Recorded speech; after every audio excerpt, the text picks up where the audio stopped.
69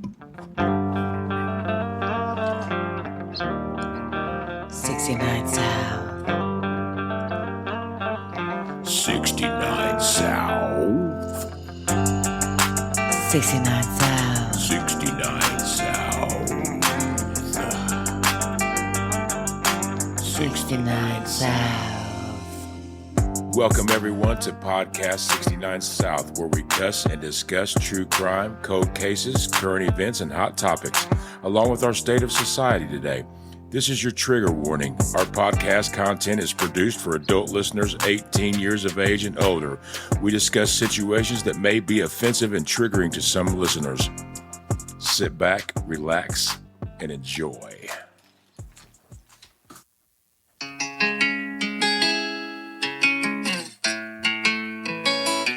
Welcome, everybody. Podcast 69 South.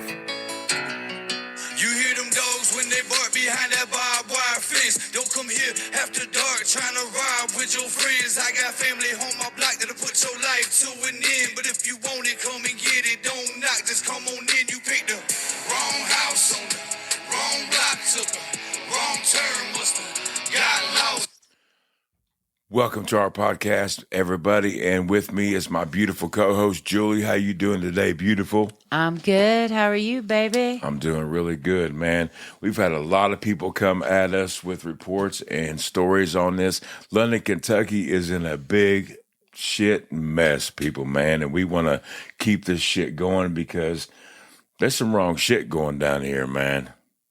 So, WKYT News has reported that London, Kentucky authorities have obtained a search warrant in a case connected to a stolen weed eater. The man accused of stealing the weed eater, Hobart Buttrey. Buttrey spoke to the news from jail, claiming that the tragic situation surrounding the death of Douglas Harless could have been avoided. He stated that the incident escalated because the stolen item belonged to the executive judge, David Westerfield of Laurel County. So basically, this dude was arrested for some stolen shit, and he give these police some information, and within a couple hours, they had a search warrant on some bullshit, right? Yeah, and it was this executive judge, David Westerfield, and I thought, he was like an actual court judge, but I didn't realize that down in Kentucky, an executive judge is more like the mayor of the county. I mean, when you hear the word judge, you think immediately that it's a judicial judge of the courts. But in this instance, no, they do not have any judicial power whatsoever. The title, County Judge Executive, is a blending of the past and the present, going back to a time when a person elected to this position also presided over judicial proceedings. See, that's a little bit weird, man, because my granddaddy was a judge over 5 counties in Kentucky. We ain't just outsiders in here, man, poking our nose into some shit. My granddaddy was a judge over Owen, Gallatin, Clark, Carroll, Henry County. And he's got a gavel. I still got the gavel, man, in my gun safe. It has all the counties burnt into the gavel right in the wood. So, our roots and our blood runs deep into Kentucky. So we're in this just as much as y'all are. Yeah, and in 1898, the Kentucky Constitution gave the name fiscal court to the body in each county that would act as the county government. Now, the judge executive is responsible for running the executive branch of the county, including overseeing day-to-day operations as a CEO of the county. He is responsible for the county's departments and personnel. He serves as a voting member of the fiscal county, the county's legislative body. Now, in other states, this position is known as a county mayor, county executive, but here where we are, it's commonly known as a county commissioner. So this is not a judge as in civil or criminal court judge at all.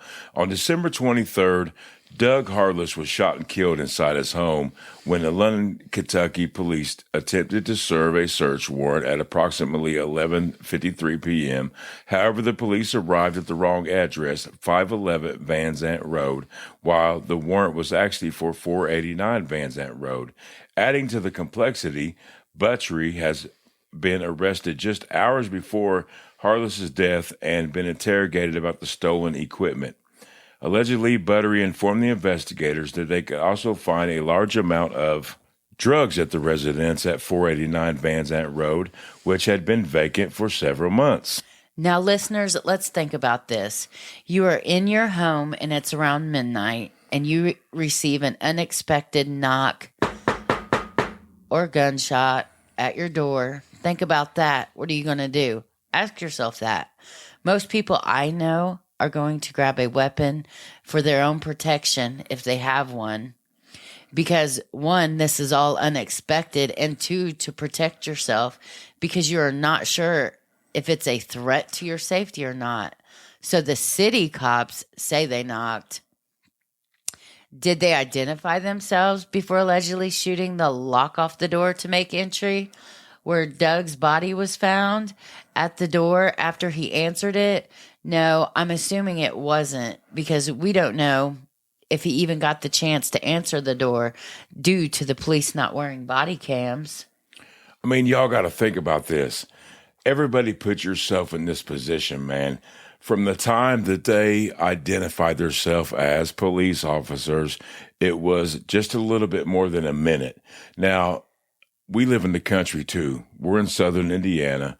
We're not in your area, but our area is just like your area. Somebody starts beating on my fucking door in the middle of the night, shit ain't going to be right. I mean, it's either going to be one of your best friends or your neighbors, maybe needing pulled out of the snow, pulled out of the mud, something like that. Usually they going to text you or call you beforehand, man, or they going to holler, "Hey, Doug, hey, it's Chop, man. I need your help, bro." You know? Yeah. I mean, this guy was not a criminal. He would have never expected the police. I mean, if he thought anything with people beating on the door like that. I mean, look, man, times have changed so much in this world, people. It's so bad. I mean, if you hear somebody beating at your door and it's the cops, man, you should feel safe. You should feel like, oh, hell, it's the local police, man. They trying to help me out, or they're trying to get some information for me to help my neighbors out. But this ain't the case in this neck of the woods, man. Shit is really rogue in this shit. This incident unfolded when the police arrived to investigate an alleged theft of a weed eater reportedly stolen by 49-year-old Hobart Buttrey, who lived just down the road at one point in time, but not currently. The police say they knocked on Harless's door, and shortly thereafter, shots were fired. But a source close to the investigation says that the knock at the door should be questioned because after this so-called knock is alleged that the London Police Department fired the first shots and shot the lock of Doug Harless's home, not even giving him time to answer the door properly. Community members are expressing their anger and confusion, questioning why city police were patrolling outside their jurisdiction, especially since the mayor, Randall Weddle, of London, Kentucky, has refused to provide any information, and he's citing that the Kentucky State Police has taken over the investigation. The lack of transparency has only fueled speculation and concern among residents, especially when the Kentucky State Police and the London City Police are breaking bread down at the local Wings and Rings or Old Town Grill. So they're all hooking up, eating lunch together and shit, man. And I get that. You know what I'm saying? People in the community, man, the blue blood, you know what I mean? They hooked up together. They're like... They're friends. They're buddies. brothers, man. They're brothers in this shit. It's just like we're kind of bikers. They're kind of cops. You know what I mean? Usually two go hand in hand, but you all look out for each other. So I get that this is going to be a fucking weird investigation. It's kind of like they're investigating their brothers in this shit. Right. Well, The London Police Department's previous police chief had eliminated their body cameras, claiming they couldn't afford them in the fall of 2023. This decision has raised eyebrows, especially given the importance of such technology in protecting both officers and the community. I got to say, man, I did look at Randall Weddle's. He's got a mugshot that somebody was blessed to put up on Facebook. And to me, he looks like a cross between Seth Rogen and Baby Huey.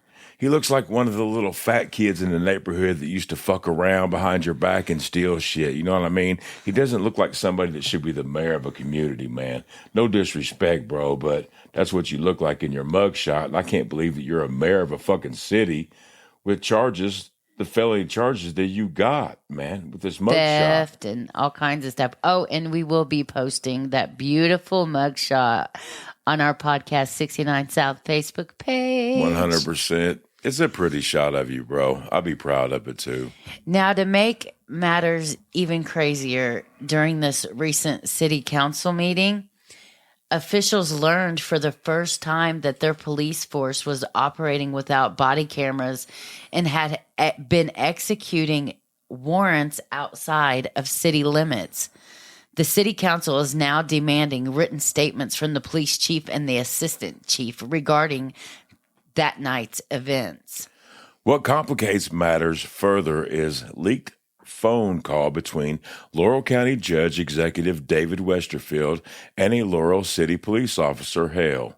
In the call, the officer admits that he initially took charge of the investigating of the theft of the weed eater and lawn equipment for the Judge Executive David Westerfield.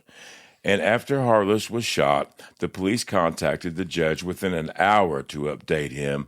That raises significant ethical concerns about the relationship between the police and the judge, which implicates the good old boy system. You know what I mean? Play. That happens in all these small towns around here, man. The good old boy system. If you ain't in, you ain't in. You could get fucked at any time. If you ain't in, you got to go swim. It's not who you know, it's who you blow. That's a fact when it comes to this shit, man. And this poor Doug. I feel so bad for him. I do too, man. But this case goes so much deeper than this little bullshit fake ass warrant. It goes all the way to the top of the governor of Kentucky. In the call, the judge expressed frustration over a homeless individual staying at a vacant property owned by him and suggested he would commit unethical actions if the man wasn't arrested. Now, this paints a troubling picture of a potential conflict of interest where personal relationships may have influenced police actions. So I want to play just a piece of this phone call for you guys so you can hear it for your own ears. Go ahead. Got a guy on the line I want to speak to you. All right. Sir, I've got you hooked in with Officer Hale. All right, thank you. Yes, sir, this is Officer Hale. How can I help you? Hey, David Westerfield, how you doing? Hey, David, what you doing, old buddy? Man, I've been up there to look at my place to see what was gone. Okay. They cleaned me up there, but I have no way of itemizing anything, so I ain't going to worry about my stuff. What I'd like to do, if possible, if somebody could question him and see what he done with my nephew's lawnmowing equipment. I don't know if that's a possibility. Well, I know they arrested him last night. Yeah, I do too. From my understanding, David, that search warrant come off of his arrest because he had said that he had took a weed eater down there to a dope dealer's house there off the van. Okay. And the boy was shot and killed, right?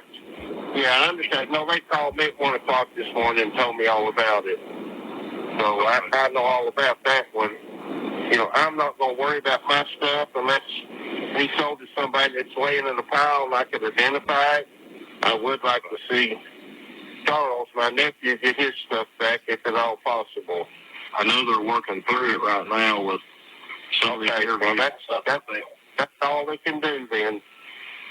I do know, and I will tell you this: I don't know who called you last night, but me and Jamie, the case got turned over to Albert Riley, and he said he had worked a couple of cases for you before. Okay. If you're familiar with Albert, do you know Albert? Yeah. Okay. Yeah, I know Albert well. Yeah, Albert. You guys just do your job, and I won't bother you.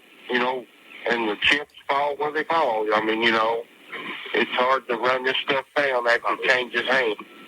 I think probably got to take a couple more pawn shops and stuff like that. I'd say he's tried to sell a lot of that stuff. I hate they cleaned you out, David, especially with everything going on, and especially right around Christmas time. Well, and also I found out this morning if there's a homeless person staying back there in my back building, Jared, and well, I'll tell you this: if you want me to, I can get up with both the night shift sergeants there and have them. So if we end up finding them trespassing verbally off the property, and you want them hooked, I do. And the thing is, Jared, he may have been carrying my stuff out of that building and selling it.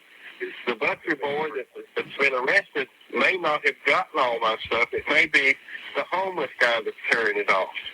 But if he's staying there, I'd like to have him arrested because his chances, he's a smoker, he'll burn my building. So, but if they get a chance, I know it's Christmas and all that, so maybe after Christmas they can maybe go by there. If not, I'll drive to town every night and see if he's there. And I really don't want to do that because I might do something unethical. I know one thing. I'll take care of you. Like I said, you've always been real good to us, and Miss Karen's always been real good to me. So I don't care one bit to do as much as I can to try to help you out. That's why I told Jamie yesterday. I said I'm gonna work my guts out on this case today to try to help David and them best I can. And he said, well, he said, do you know David and Karen real well? I said, buddy, my mom adores David, Karen Westerfield. Maybe after Thursday or Friday, y'all can check it. And I know you got other stuff to do right now. Mm-hmm. So, if we get something out of this guy, would be good. That he's taken. If not, then we'll just go on. We'll just do what we can. Absolutely, that's the best thing we can do. Right? That's for sure. And we'll be good either way. There are so many things in this phone call that just eats me alive. The main thing that fucks me up is they're shitty about this fucking weed eater and the situation. Nothing is ever said about this poor man that lost his life. Mr. Harless had no criminal record. He was asleep in his bed. After hours, man. Being a regular tax-paying citizen, minding his own damn business. Asleep. Now, Kentucky law dictates that search warrants should be served before 10 p.m., but officers arrived at 11:53 p.m. If a search warrant exists, it has yet to be produced, leading many to believe that proper procedures were not followed. The community is calling for accountability, with many asserting that if the police had not been acting on behalf of the judge in questionable circumstances, this tragedy may have been avoided. But was this search warrant really over a weed eater? Were they really acting on behalf of the judge executive? Think about it. It makes no sense at all. Yeah, let's go out in the dark at midnight and search for a $300 weed eater. A $300 weed eater is an expensive-ass fucking weed eater, and I doubt it was a $300 weed eater, but go ahead, baby. Out of city limits, out of your jurisdiction, you're going to boot up 9 to 10 officers to go serve a search warrant for a $300 weed eater? Why waste all that manpower and tax dollars paying these officers to go look for a $300 weed eater? It doesn't happen for those types of reasons. So what is the real purpose? I have a theory. Say theory about Buttrey giving a false, fake info to the investigators because he just got arrested and he wanted to get himself out of the boiling water he was in. So in my opinion, I think old Buttrey was buttering up them boys in blue to finesse his way out of his own trouble. If Buttrey was in jail, who was the search warrant for? Was there a named person, or was it just an address on his phantom search warrant that the county court hasn't even seen? So basically, in my eyes, this Buttrey dude, man, probably, I mean, no offense, bro, Lord, but he looks like a fucking meth head. He stole a fucking weed eater, which you'd have to be a piece of shit to even steal a fucking weed eater in the first fucking place. And to steal it from a judge's property is even dumber. But so he gets in jail, and these investigators, man, are like, where's the weed eater? Where's the weed eater? And I saw a fucking report where this Buttrey dude got on there and said he gave him the wrong address, just a fucked up trailer address where he told him there was dope and stolen shit. And it was complete bullshit. So these fucking cops, within 2 hours, supposedly come up with this search warrant, which hasn't been fucking produced. No judge has signed this search warrant. This search warrant is fucking irrelevant. It's invisible. A phantom one. It's a phantom search warrant. So new revelations have emerged that further complicate this narrative. And it turns out that the task force involved in this incident was not approved by the city council. In fact, during a recent council meeting, it was disclosed that this task force had been inactive for months. When a concerned citizen inquired about who was on this rogue task force, I believe the mayor said that there was one member on it. And then when he realized that this task force had been disbanded, he backpedaled real quick, and it became apparent that the operations were completely illegal. One resident shared a harrowing account stating that Harless was peacefully asleep in bed when he was abruptly awakened by the rogue task force, supposedly knocked on his door. However, according to our sources, Doug never even had a chance to answer the door. The door was allegedly breached by Officer Wes Wolf, so if the door was breached, it means it was not opened by Doug. This individual pointed out in that area, answering the door at such a late hour could lead to dire consequences, as many residents might greet unexpected visitors like the meth head neighbors in that area with a firearm for protection. This raises alarming questions about the safety of residents in the community where police actions seem reckless and out of control. There are also concerns that non-police officers may have been assisting the city police during the raid. Residents are left wondering if these individuals' names will ever be made public and what role they played in this tragic event. But honestly, I wouldn't put too much thought into that, because we believe that all the people involved were sworn officers of the Laurel City Police. Kentucky State Statute 455.180 states arrest or search warrants authorizing entry without notice unless existing circumstances is that an immediate threat to safety the LEO seeking the warrant has obtained. The LEO is the law enforcement officer. My bad. Sorry, I abbreviated and didn't tell you. I appreciate that, baby. Approval of his or her supervising office has the approval of the highest ranking officer in his or her law enforcement agency. So basically what that's saying is they can't just go out and serve these fucking rogue search warrants on over a fucking weed eater unless somebody's life is in danger, unless they got somebody tied up in the back room beating the fuck out of them, or there's something really, really, really serious going on. They can't serve these fucking search warrants in the middle of the goddamn night. No, and I think it all stemmed from that Breonna Taylor who got killed in Louisville when they did that no-knock warrant on her. But critically, the mayor of London, Kentucky, Randall Weddle, has refused to explain why the raid was executed at night rather than during the day, especially over a relatively minor issue. Now, Kentucky law dictates that nonviolent warrants should typically be served between 6 and 10, just like you were talking about. And this further questions the legality of the police's actions that night. Many citizens now live in fear of the mayor and the police, concerned about potential retaliation for speaking out. At a recent meeting, one resident boldly asked the city council if they had the courage to remove the mayor from office, suggesting that he is not representing the community effectively. And I agree 100%. I'd like to read a post that was removed from Facebook that the mayor had said. And to me, honestly, it kind of sounds kind of threatening. Right. The mayor's behavior has also come under scrutiny with, his using of social media to intimidate the residents. Not only doing that, but attacking local businesses and certain individuals who dare to voice dissent against him. There are claims that his actions have harmed several businesses in London, raising concerns about his leadership. And I'm going to read you this Facebook post, and I want to know what you guys think. So this is his Facebook post after the meeting. He said, I want to address the recent council meeting.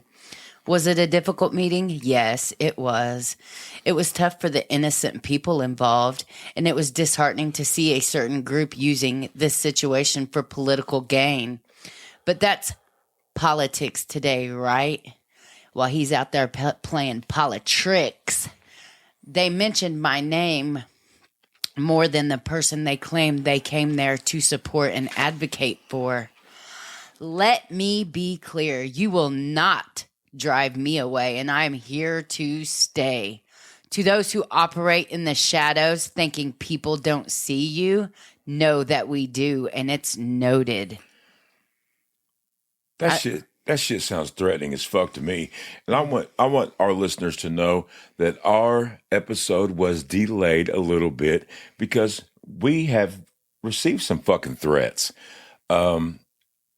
Mayor Weedle has big connections, threatening connections, big connections in Indianapolis.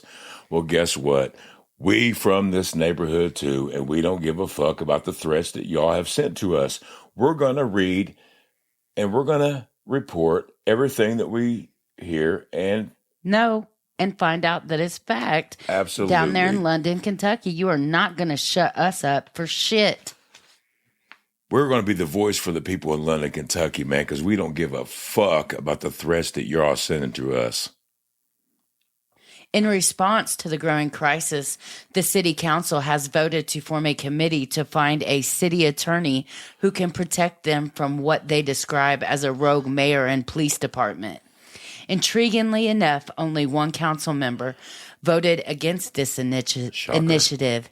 This raises questions about her motivations. Could Councilwoman Little be aligned with the mayor's interest? You would think so. Yeah, you would think. I mean, why the fuck would she be the only person that voted no on that shit? That's fucking weird, man. By now, I'm sure that we have all seen the neighbor's security camera footage of the entry into the home of Doug and the unfortunate outcome of the situation. Now, in this video, it shows the police gathering around the home. You see an officer lead the way that seems to be in charge, but no one knows who this officer is, but we do. This officer leading the way is no other than your most distinguished officer and captain of what locals call the Goon Squad, Officer Landry Collette. What's up, Landry? You hear 2 to 3 bangs on the door. You also hear the police identify themselves and say, open the door with your hands up. Now, how in the fuck can you open the door with your hands up, for one? But anyway, you hear a dog barking. Then you see the porch light come on, and then you see the house being breached by Officer Wes Wolf, allegedly. Officer Josh Morgan is the shooter who shot Doug Harless. His local reputation in the law enforcement community is that he is a hotshot, trigger-happy officer that may not have completed his in-service hours prior to this and shouldn't have been on the scene of any situation like this. With all those service accommodations, it makes you wonder whose ass is he kissing? Because our sources tell us that Landry. Well, Laundry, it's Landry. like dirty laundry is why I keep saying laundry, I guess. Informants, he bullies and terrorizes the community and other police officers and wants to be the drug cowboy of London, Kentucky. And he's a cop who weasels his way out of any situation and misuses his informants too. We've had a lot of people comment and contact us saying that they wonder why and how in the fuck he gets out of this shit that he gets himself into. Now Landry wants all the drug bust glory in the world and admiration, which is why he led the bust into Doug Harless's home that night. He was trying to feather his cap and curry favor with the county judge executive. We know that one officer on scene is related to State Representative Timmy Truitt. It has been said that the mayor, Randall Weedle, and I say Weedle because that's how most people talk about him, is alleged illegitimate marriage trying to create his own territory or kingdom. He is an alleged bully and threatens anyone who disagrees with him.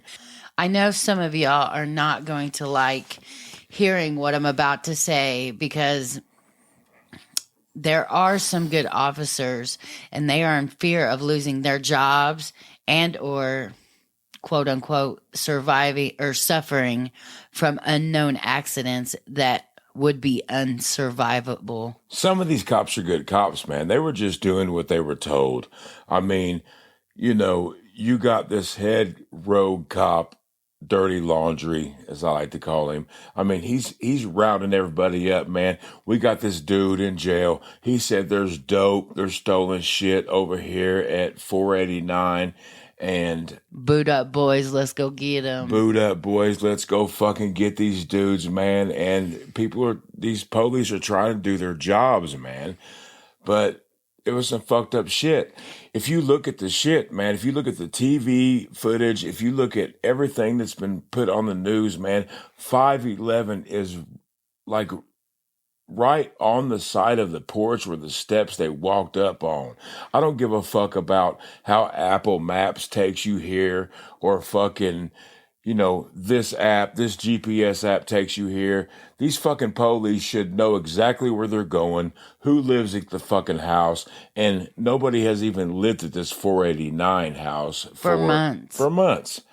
Now, we also had a report that these officers weren't all in uniform, if any of them, and they were driving unmarked police cars as well.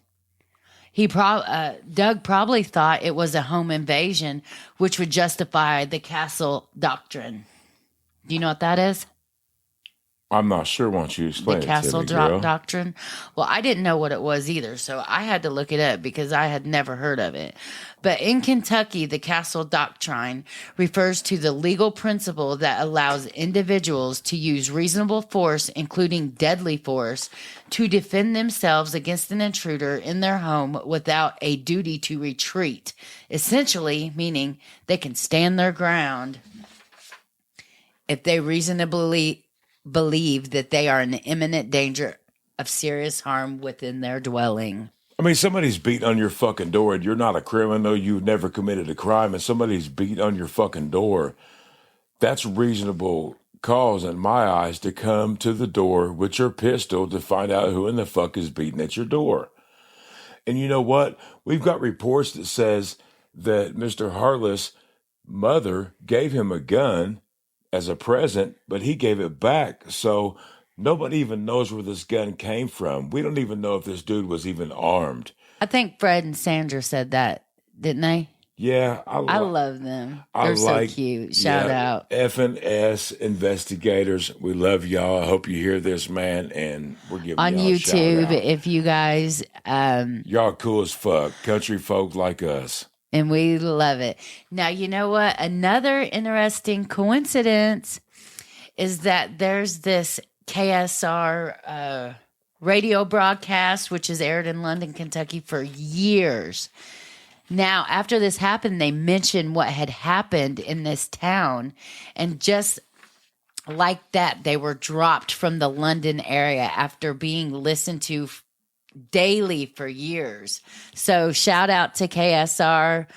We think you may have hit a nerve. At the board meeting, a significant topic of discussion arose concerning the security cameras installed along the main street of the town. These cameras were purchased in October of 2024, but what followed was a perplexing exchange about their approval process. Board members expressed confusion over who authorized the purchase since it had not been officially voted on by the board. One member speculated that the cameras likely cost over $40,000, to which the mayor responded that the total was actually less than that amount.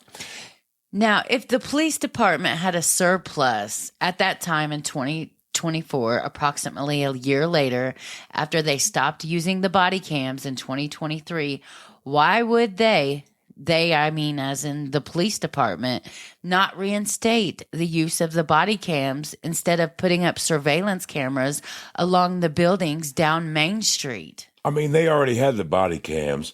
What they're saying is the problem, and the cost problem was they couldn't afford the fucking cloud to store the footage of the body cams and the software update. Right. Well, we've looked into that, and literally the price of the cameras that were put on the square that have the facial recognition and the license plate readers is a hell of a lot cheaper than it would have been just to purchase the cloud to store the body cam footage. And that's a fact.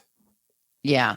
So when pressed further about who made the actual purchase, the mayor claimed that the cameras were acquired from the county's police department surplus. You know, that raised eyebrows among them county council. A surplus or means city council extra members. Money. Don't a surplus mean extra money, baby? Yes, a surplus is extra money. This statement raised eyebrows among council members as it highlighted potential issues of oversight and accountability into local government spending. As the community grapples with the fallout of the Harless shooting and the questionable actions of the local law enforcement, these discussions about security cameras only deepen the concerns about transparency and decision-making in London. Residents are left questioning the integrity of their leadership and the processes that govern their town. The atmosphere is charged with a sense of urgency for reform as many citizens are demanding more clarity and accountability from their elected officials. Now, the Supreme Court of the United States has discussed this many times. That this is going to get y'all hot. I know it is, and I am so sorry. But the police don't, quote unquote, work for the people, the citizens.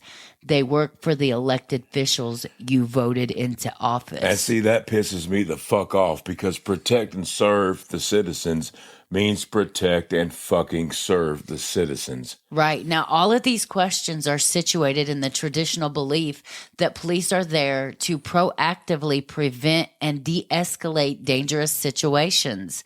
The average citizen has been convinced of this imagery of police as heroic and uniquely brave citizens, despite being debunked both by the actions of police forces and the courts themselves. But I don't want to take anything away from officers who are heroes. There are some good officers in London, Kentucky, man. Yeah.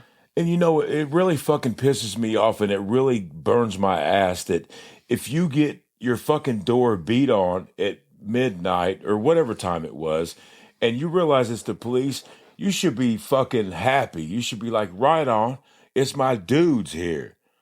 It's the police. What's up, bro? Can I help you with something? You know what I mean? I should feel safe when the police knock on my door at fucking 11:30 at midnight at night.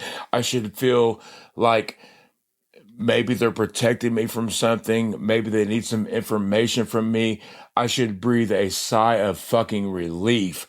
I shouldn't be fucking scared to death for my life when the police are fucking knocking at shooting your my door. lock off my door. And you know what? Doug Harless was shot with an AR-15. Why in the fuck was this cop have an AR-15, which is an assault rifle, pointed at the citizen, man, over a fucking weed eater? You know what I mean? That don't even make no sense to me, man. No, not at all. And another thing I want to talk about real quick, because I think I accidentally skipped over. But if y'all go back and look at the security cam footage, I stopped and I played it down slow. 100 times. And I looked and I looked. Now, these police, they breach from the front entryway, and that's where he gets shot. But you see just a couple seconds after that, up behind the house, you see an officer start shooting his gun, and it knocks him on his ass. You can see the flash from the gun. 100%, you could see the flash, and he's probably carrying a .40 caliber or a 9mm. It's a standard issue, probably a Glock 19. That's going to knock him on his ass? It should knock him on his ass, but he's a little bitch. It did knock him on his ass. I mean, it fucking knocked the dude on his ass. Yeah. And nobody ever said a word. No news reported this. Nobody ever said shit. Y'all got to go look at it. Yeah, look at it for yourself. You can see the shot being fired and it knocking this cop on his ass. Why did he shoot? Because he was scared to fucking death. Maybe he shit his pants because the AR-15 was getting shot at this poor citizen. Something's fucked up. But he was shooting from the back of the house. Who was he shooting at? What the fuck was he shooting at? Did he have his finger on the trigger and he got scared and jumped and accidentally shot it? Man. They need retrained or something. Something needs to be happening down in London, Kentucky. And I'm telling you, we've received threats, but let me tell y'all, we 69 South, and we don't give a fuck about the threats that we have received. We're going to stay on this story, and we're going to scream it and yell it until everybody listens. Kentucky State Police, please investigate this, and don't break bread with these people that you're investigating, man. And just sweep this under the rug, because this rug that y'all are sweeping shit under has got a hump in it so bad that motherfuckers are going to start tripping over it. You feel me? I got a funny for you. So when the mayor is talking about these security cameras being placed on the buildings and stuff, and his attempt to justify the camera installation, first thing he said was, oh, well, we're starting to get a lot of tourism. And so he tried to use tourism and it would benefit some way. And then a councilwoman sharply countered, and she was like, I said, get the cameras off the building and put them on the cops. This remark underscores the frustration among the council members who feel that their resources should be directed towards ensuring police accountability rather than monitoring the public. Now, as the pressure mounted, the mayor shifted his reasoning, claiming the cameras were necessary for preventing mass shootings. However, a resident pointed out that nearly every business along that street has already has cameras facing outside, which raises a critical question. Is the mayor more interested in monitoring the public than ensuring police accountability?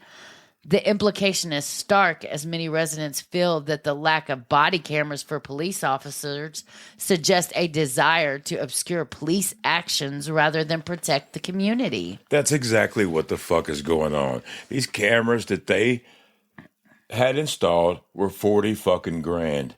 These cameras have facial recognition. They have license plate readers. So now they're able to monitor where every citizen in London, Kentucky go, what they do, where they're fucking at any time. Is that more important than paying $20,000, $30,000? And we've looked into it, folks.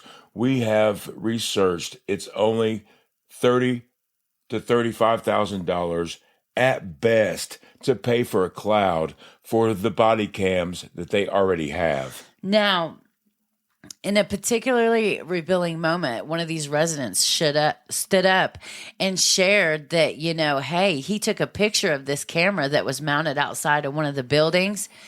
And right after he did that, he noticed that a police officer was following him so closely enough to read his license plate. When he asked the mayors if the cameras recorded live footage, the mayor straight up said no. And then he backpedaled again, stating, they only record during events for the town. The same dude said, well, are they recording right at this moment?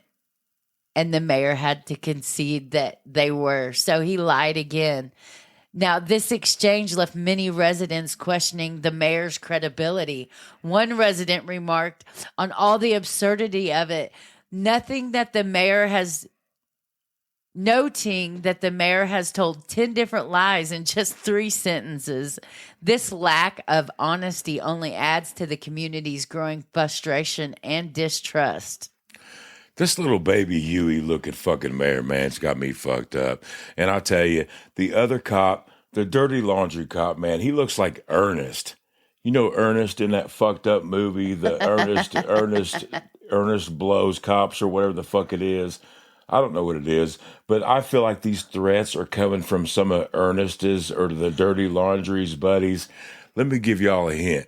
Here at 69 South, we don't give a fuck about y'all's threats. We're going to speak up for all the people in London, Kentucky, and Doug Harless, and we ain't going to stop until we figure out what the fuck's going on. So, Kentucky State Police, please do your job, man. Stop breaking bread with these lawbreakers, man. Come on. Get with it.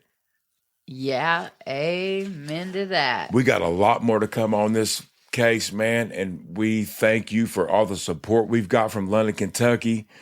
And we got a lot more to share, man, because there's a lot of good citizens out there, man, that sharing information. But these people are scared to death, man. And they shouldn't be scared of the police. These police should be their best friends in the world. These citizens pay y'all's salary, man. Their taxes due. Now, I would also like to add that as much as I know that you didn't want to hear it about some of the officers on the force that do not agree with what is going on, that are in fear for losing their jobs and even their lives. This is why nobody down there wants to report on this. And also, let me tell you, what don't get you in the wash is going to get you in the rinse. So be prepared. And that is why we need the FBI to get involved in this investigation. There is nothing more than a good cop hates than a rogue cop thinking he is street king, or in this case, Appalachian king. Amen. We ain't even close to being done with this case. We got to shut it down for now. One more thing now, real quick. Now, these city council members have been getting death threats and all this stuff. Now, I know that everybody wants to hold these city council members responsible because it's their job to know what's going on in their city. But a lot of them have been completely blindsided by all of this chaos. Not only are they receiving death threats and all sorts of things too. So, please give them a little grace in this situation too. And the boys in blue that were really just doing their job in this case, man, mad respect to y'all. But this ain't the end of it. We're going to keep reporting on this until something fucking gets figured out on this shit. But until then, we hope y'all have a good day. We have a good evening. Whatever, man. Good night, London, Kentucky.